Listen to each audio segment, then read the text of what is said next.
எல்லா கத்தியோடையும் கர்ச்சீஃப் கட்டிக்கிட்டு வர வேண்டிய அவசியம் என்ன சார்? ஒரு கர்ச்சீஃப் கட்டிட்டு வர வேண்டிய அவசியம் என்ன? ஒரு மாஸ்க் போட்டுருந்தாலும் பரவாயில்ல.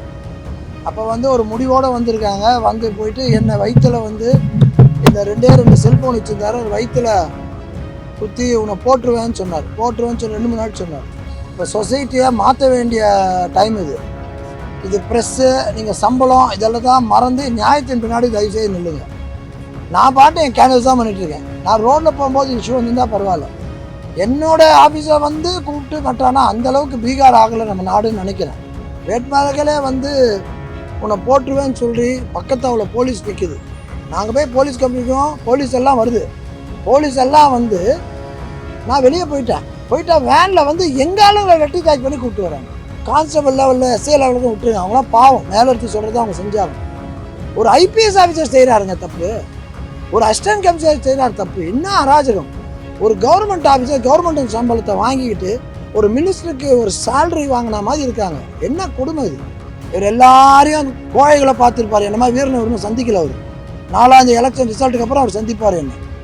என்ன சார் நீ பண்ண தப்புக்கு 3 பேரை வச்சு என் மேலே கம்ப்ளைண்ட் கொடுத்தா நான் பயந்துருவேனா? நீ 3 இல்லை 300 பண்ணு, எஃப்ஐஆர் பண்ணால் கவலைப்பட மாட்டேன். கம்ப்ளைண்ட் இல்லை சார், இது பிஎஸ்ஓ கன்மேன் கேட்டிருக்கேன். ஏன்னா உங்களுக்கு தெரியும், ஆர்பர் தொகுதியில் சினோர் அசோக் என் பேர். அங்கே ஹெச்ஆர்என்சி மினிஸ்டர் சேகர் பாபு எதிர்த்து அங்கே நின்றேன் டிவிக்கு சார்பாக. அதில் ஓட்டு முடிகிற அன்றைக்கி 6 மணிக்கு ஓட்டு முடிகிறதுக்கு முன்னாடி 5:20க்கெலாம் வந்து என் ஆஃபீஸ் ரெகனைஸ்டாக என் கட்சியோட அலைன்ஸ் ஆஃபீஸ் உட்காந்துக்கும் போது ஆஃபீஸ் வாசலில் ஒரு 50-60 பேரோட வந்து பொருளை கொண்டான்னு சொல்லி எல்லா கத்தியோடையும் கர்ச்சீஃப் கட்டிக்கிட்டு வர வேண்டிய அவசியம் என்ன சார்? ஒரு கர்ச்சீஃப் கட்டிட்டு வர வேண்டிய அவசியம் என்ன? ஒரு மாஸ்க் போட்டுருந்தாலும் பரவாயில்ல. அப்போ வந்து ஒரு முடிவோடு வந்திருக்காங்க. வந்து போயிட்டு என்னை வயிற்றில் வந்து இந்த 2 செல்ஃபோன் வச்சுருந்தாரு. வயிற்றில் குத்தி உன்னை போட்டுருவேன்னு சொன்னார். போட்டுருவேன்னு சொல்லி 2 மணி நாள் சொன்னார். அதுக்கப்புறம் பார்த்தா நேற்று நைட்டு எங்கள் டீ ஏரியாவில் சந்தேகப்படுற அளவுக்கு எங்கள் ஏரியாவில் ஒரு 4 ஆட்டோவில் வந்துட்டு போயிட்டுருக்காங்க, அதெல்லாம் பண்ணிட்டுருக்காங்க. இப்போ 4ஆம் தேதி எங்களுக்கு எலெக்ஷன் கவுண்டிங்கு குயின் மேரிஸ் காலேஜில். அதனால் இது வந்து நான் நார்மல் ப்ரெஸ் மீட்டாக மொத்தம் தயவுசெய்து எடுத்துக்காதீங்க. உங்கள் பிரதர்ஸாக நான் சொல்கிறேன். வயசில் பெரிய வந்து அண்ணன், வயசில் சின்ன வந்தால் தம்பியாக நான் சொல்கிறேன். இப்போ சொசைட்டியை மாற்ற வேண்டிய டைம் இது ப்ரெஸ்ஸு, நீங்கள் சம்பளம் இதெல்லாம் தான் மறந்து நியாயத்தின் பின்னாடி தயவுசெய்து நில்லுங்க. நான் பாட்டு என் கேன்வஸ் தான் பண்ணிகிட்ருக்கேன். நான் ரோட்டில் போகும்போது இஷ்யூ வந்துருந்தால் பரவாயில்ல. என்னோட ஆஃபீஸை வந்து கூப்பிட்டு கட்டானா அந்தளவுக்கு பீகார் ஆகலை நம்ம நாடுன்னு நினைக்கிறேன். எனக்கு 60 வயசு ஆயிடுச்சு.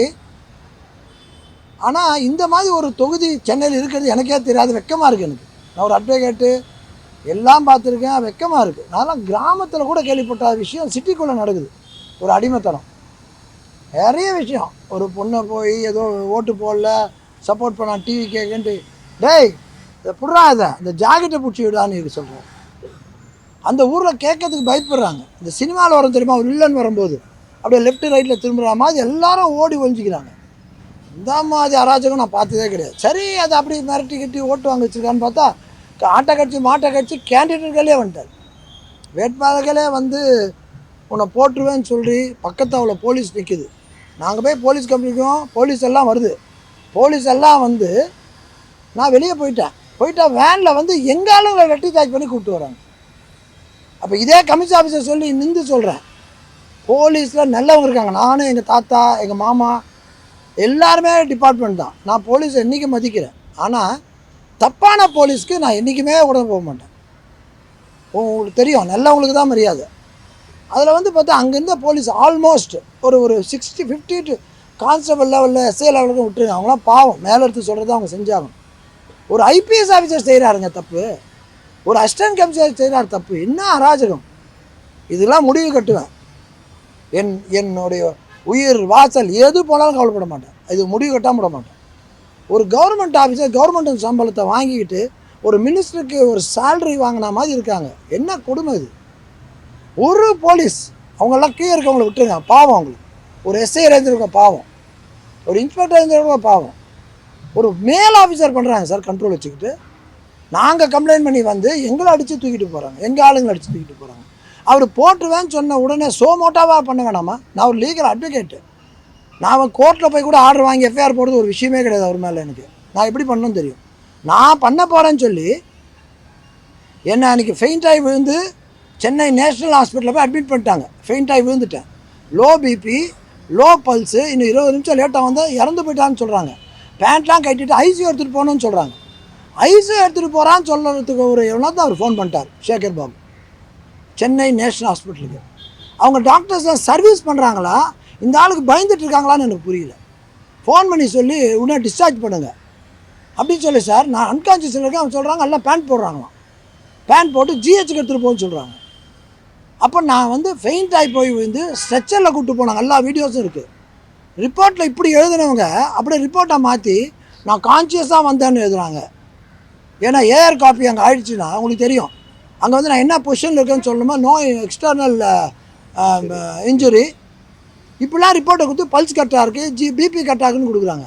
இவங்களாம் ஏன் டாக்டருக்கு படித்தாங்கன்னு தெரில. டாக்டருக்கு படித்து சர்வீஸ் பண்ணிவிட்டு ஒரு உயிரோட விளையாடி அவராக முக்கியம். அவர் பண்ண தப்பெல்லாம் முடிஞ்சு போச்சு. பட் ஆனால் ஒரு உயிரோட விளையாடி திரும்பி ஜிஹெச் போனாங்க. அதுக்கப்புறம் எங்கள் ஆளுங்க எடுத்துகிட்டு போய் அப்போலோன்னு ஒரு பொய் சொல்லி, அவர் அப்போலோவில் பேச போகிறான்னு சொல்லி நான் போய் ஒரு சிம்ஸில் போய் அட்மிட் பண்ணேன். இவ்வளோ பெரிய அராஜகம் நான் பார்த்துருக்கேன். என்ன மாதிரி நான் தைரியத்தின் உச்சி, உலகத்திலே பணக்காரன் சொல்லுவாங்க, உலகத்திலே தைரியக்காரன் யாருன்னா சினோர் அசோக். நீங்கள் ரெக்கார்ட் பண்ணிக்கோங்க. உலகத்திலே தைரியக்காரன் சினோர் அசோக். நான் எல்லாரையும் நியாயத்தில் லீகலாக போராடுவேன், இல்லீகல் போக மாட்டேன். அவ்வளோ தைரியக்காரன். என்னையே ஆம்புலன்ஸை சுத்த விட்டு அதை விட்டு போய் தங்குறாங்க. சிம்ஸில் ஆளை போட்டு விசாரிக்கிறாங்க என்ன ஆச்சுன்ட்டு. இதில் சொல்கிறாரா அவர், நான் 3 பேர் ஜிஹெச்சில் போட்டு வச்சுட்டேன், நான் அடித்தா மதியம். எல்லா வீடியோவில் ரெக்கார்டு இருக்குது. நான் இப்படி நின்றதை தவிர, அவர் பேச தவிர நான் என்ன பண்ணேன்? நான் அடித்தேன். அவங்கள கத்தியை வச்சுக்கிட்டு நான் அடிக்க முடியுமா? முதல்ல நான் அடித்தேன்னு சொல்லி 3 பேர் அட்மிட் பண்ணியிருக்காங்களாம். நான் எஃப்ஐஆர் கொடுத்தா அவர் எஃப்ஐஆர் 3 கம்ப்ளைண்ட் கொடுப்பாராம். நான் ஒரு அட்வொகேட்டு. ஒரு அட்வொகேட்டுக்கு எது முக்கியம்னு தெரியாதா? எஃப்ஐஆர்லாம் எங்களுக்கு எப்படின்னா, உண்மையான போட்டு எஃப்ஐஆரையே நாங்கள் ஃபைட் பண்ணுறாள், உண்மையாக தப்பு பண்ணிட்டு பண்ணுறதுக்கே நாங்கள் வந்து பண்ணுறாள். பொய்யான கம்ப்ளைண்ட் கொடுத்து போகிற எஃப்ஐஆரை நான் குழந்தைகளை விளாட்ற மாதிரி விளாடுவோம். அது அவருக்கு தெரியாது. இவர் எல்லாரையும் கோழைகளை பார்த்துருப்பார். என்ன மாதிரி வீரனை வரணும் சந்திக்கல. அவர் 4ஆம் எலெக்ஷன் ரிசல்ட்டுக்கு அப்புறம் அவர் சந்திப்பார். என்ன சார் நீ பண்ண தப்புக்கு 3 பேரை வச்சு மேலே கம்ப்ளைண்ட் கொடுத்தா நான் பயந்துருவேன். நீ 3 இல்லை 300 பண்ணு, எஃப்ஐஆர் பண்ண நான் கவலைப்பட மாட்டேன். ஏன்னா நான் தப்பு பண்ணல, நான் கடவுளை நம்புவேன். நீ கடவுள், ஒரு திருடம் போய் நான் செயின் ஸ்நாச் பண்ண போகிறேன், கடவுளே நான் காப்பாற்று, 100 தேங்காய் உடைக்கிற 101 தேங்காய் உடைக்கிற காப்பாற்றிடுவானா? தப்புக்கு காப்பாற்றுவானா கடவுள்? நீ தப்புக்கே உன்னை இவ்வளோ தூரம் எம்எல்ஏ ஆக்கி 10 வருஷம் அழகு பார்த்துருக்கானா? நான் தப்பு பண்ணால் என்னை அழகு பார்க்க போகிறான் கடவுள். இனிமேல் அன்றைக்கி இருக்கு உனக்கு ஆரம்பிச்சிச்சு.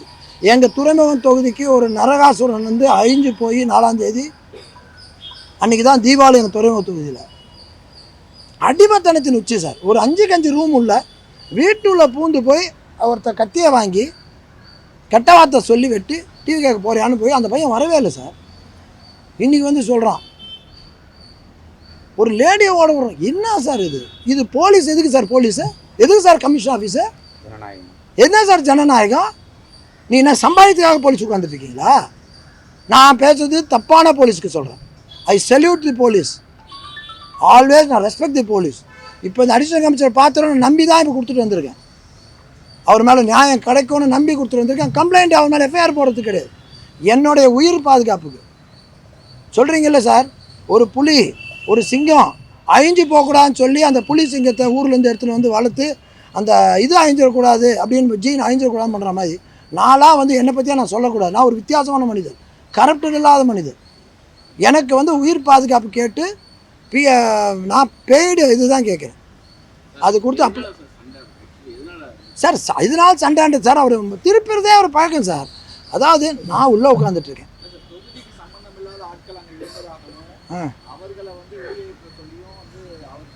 சார் நான் சார் இதுக்கு மேலே சார் நான் அரசியல்லாம் வராது சார்.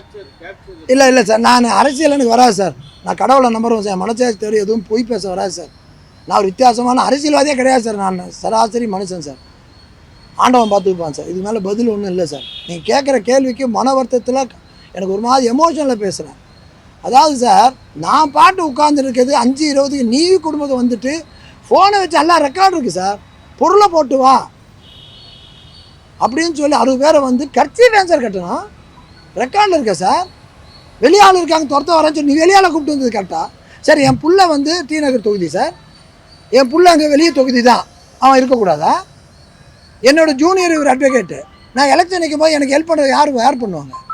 எனக்கு ஒரு இப்போ பர்சனல் அசிஸ்டன்ட் இருப்பான் மருந்து கொடுக்கறதுக்கு, அவன் வெளி தொகுதி இருப்பான், அவன் கூட நிற்கக்கூடாதா? நான் என்ன ரவுடி பசங்களை நிற்க வச்சேன்? ஒரு ஆளை ப்ரூவ் பண்ணு. என்னோட ஜூனியர் அட்வொகேட்ஸு எங்கள் ஆள் உட்காந்து கேன்வஸ் பண்ணிட்டு இருக்கோம், எங்கள் ஆஃபீஸில் இருக்கோம். அப்போ நீ எங்கள் ஆஃபீஸில் வந்துட்டு நீ வெளியால் வந்தேன்னு சொல்கிறது மாற்றுறது இல்லையா? அதாவது தேங்க்யூ சார், தேங்க்யூ. நம்ம அதாவது இதை பண்ணும்போது சார், நான் வந்து எல்லாமே பூத்துக்கு பசங்களை போட்டு வச்சுருக்கேன். யார் எங்கள் டிவிகே பசங்களையும் என்னோட பசங்க ஜூனியர்ஸை போட்டு வச்சுருக்கேன். ஏன்னா இவர் கில்லாடி அதில். அதாவது என்ன சொல்ல மோனோ ஏதோ பின்ட்ராப் இதில் பயங்கரமாக தப்பு பண்ணுவார் அப்படின்னு எல்லா ஆட்சியிலும் சொல்லுவாங்க. அப்போ இவர் நாங்கள் வந்து பூத் கேப்சர் பண்ணி ஓட்டு போட போகிறான்றனால அவங்கள யாரும் நான் வர வைக்கல. அன்றைக்கி நான் வர வச்சுருந்தா பெரிய சண்டையாயிருக்கும். ஏன்னா அவர் கூட இருக்க ஆளுங்க காசு வச்ச ஆளுங்க. இங்கே இருக்கிற 5 பேரை பார்த்துக்கோங்க சார், சேலஞ்ச் பண்ணுறேன் சார். பயப்படுத்தியோ 10 கோடி 100 கோடி கொடுத்தா இவங்களை வாங்கிட்டீங்கன்னு சொன்னால் எம்எல்ஏ பதவியை ரிசைன் பண்ணிடுறேன். நான் எம்எல்ஏ ஆனப்போ ரிசைன் பண்ணுறேன். இந்த 5 பேரை நோட் பண்ணிக்கோங்க. இந்த 4 பேரை என் கூட இருக்கலாம் காசுக்காக வரவங்க கிடையாது. ஆனால் அவர் கூட இருக்கவங்களாம் காசுக்காக. அவர் கூட இருக்கவங்களே எனக்கு ஃபோன் பண்ணி நிறைய மெசேஜ் கொடுத்தாங்க. இப்போ சொல்கிறேன், ஏன்னா உன்னோட ஹேபிட்ஸ் இல்லை, ஆட்டிடியூடு சார். ஒரு காக்கா இருந்தால் 100 காக்கா மேலே சுற்றுது. ஒரு மனுஷனுக்கு மனுஷன் தான் சார் ஆறுதல். நீ அந்த மனுஷங்களை மிருகமாக நடந்துட்டா எப்படி உன் கூட நிற்பான்? உன் கூட யாருமே இல்லை. எப்போ தெரியுமா நீ தோற்ற பிறகு உன் பின்னாடி ஆள் இல்லைன்னு ஏங்க வைப்பார். அன்றைக்கி தான் நீ பண்ண தப்பு தெரியும். இப்போ தெரியாது, ஈச்சால படுக்கும்போது தெரியும் வழி. திட்டன்னு எனக்கு வரலை. ஆனால் இவர் ஆளுகளை போட்டு வச்சு அந்த நியூஸ்லாம் வருது. ஜிஹெச்சில் அட்மிட், இன்னொரு ஜிஹெச்சில் அட்மிட் பண்ணியிருக்காங்க. எங்கள் வீட்டாண்ட ஆட்டோவில் வந்து 4-5 பேர் வந்துட்டு போயிருக்காங்க. இதேமாதிரி கட்சியில் கட்டிக்கிட்டு வந்து போயிருக்காங்க. என் வேலைக்காரமாக தெரியல அயன் பண்ணுறவன் சொல்கிறான் சார் யாரும் வந்தேன். இது மாதிரி நடந்ததே கிடையாது. நான் பாதுகாப்பு இருந்து போலீஸ்காப்பில் இது கேட்டிருக்கேன். பிஎஸ்ஓ கன்மேன் நான் பே பண்ண செக்யூரிட்டி கேட்டிருக்கேன். ஏன்னா 4ஆம் தேதி கவுண்டிங்கு உங்களுக்கு தெரியும். சேப்பாக்கு அது எல்லாமே அங்கே வருது. அது பெரிய உங்களுக்கு தெரியும். நான் யாரும் சொல்ல வேணாம் சார், நான் கட்சி பேரே சொல்லலாம். உங்கள் மனசாட்சி தொட்டு கேட்டுப்பாட்டுங்க, உங்களுக்கு யார் பண்ணுவாங்கன்னு தெரியும். அவ்வளோ பேர் 5 தொகுதி சேர்ந்து நடக்குது. அங்கே ஒரு பெரிய ஒரு மாஸ்டர் பிளான் வச்சுருக்குதா இங்கே வந்து நியூஸ் ஜெயிச்சு. ஏன்னா ஜெயிக்கிறது ஏன் சார் வாக்குச்சாவடி குயின் மேரிஸ் காலேஜில் அதில் வந்து எங்களுக்கு நியூஸு. அதில் வந்து என்னென்னா சார் ஃபுல் லீடிங்கில் வந்துட்டோம்னா யாரும் ஒன்றும் பண்ண முடியாது சார். நேராக 300 ஓட்டு 400-500 வருதுன்னு வச்சுக்கோங்களேன். ஃபார் எக்ஸாம்பிள் நான் வந்து கடவுள் கிடையாது, நான் லீடிங்கில் ஜெயிப்பேன்னு அவங்கள மாதிரி பொய் சொல்ல விரும்பல. மற்ற மாதிரி அப்பா நான் லீடிங்கில் ஜெயிப்பேன், போய் கீழே கட்சிக்கு இண்டிபெண்ட் நிற்கிறவன் நான் ஜெயிச்சிருவேன், எம்எல்ஏ ஆடுவேன், நான் அப்படி சொல்ல வரல. நான் ஜெயிச்சிருவேன்னு சொல்கிறது வந்து மார்ஜினில் தான் ஜெயிப்பேன்னு சொல்ல, லீடிங்கில் ஜெயிப்பேன்னு தெரியல, அது அளவுக்கு தெரியல. அந்த மார்ஜினில் வரும்போது பூத்தில் உட்காரவங்க எல்லாம் மிரட்டுறதுக்காக டிவி கேட்குற போட என் தைரியமான என் தம்பிங்களை போட்டு வச்சுருக்கேன் பூத் கவுண்டிங்க்கு. ஏன்னா நீங்கள் அவங்கள ஒன்றுமே பண்ண முடியாது, அங்கே பண்ணுறதா பிளான் வச்சுருக்காங்க. அப்போ அது அந்த டைமில் எனக்கு பாதுகாப்புக்கு ஒரு கன்மேன் இருந்தால் எனக்கு நல்லது தானே. ஏன்னா இன்னும் ஆட்சி 4வது வரைக்கும் அவங்க ஆட்சி தான் இருக்குது. அப்போ போலீஸ் எல்லாம் பயப்படுறாங்க. அவங்கள நான் மனசார பண்ணுறாங்கன்னு சொல்ல வர மாட்டேன். ஒரு மேல் ஆஃபீஸருக்கு பயந்தானே சார் ஆகணும். நான் சொல்லும் போது இவங்க கேட்டு தானே ஆகணும். அந்த மாதிரி சபார்டினேட் சொல்கிறத கேட்டாகிறதுல இருக்காங்களோ யாரும் மனசாட்சி இல்லாத போலீஸ்காரங்களும் மனுஷன் தானுங்க சார்.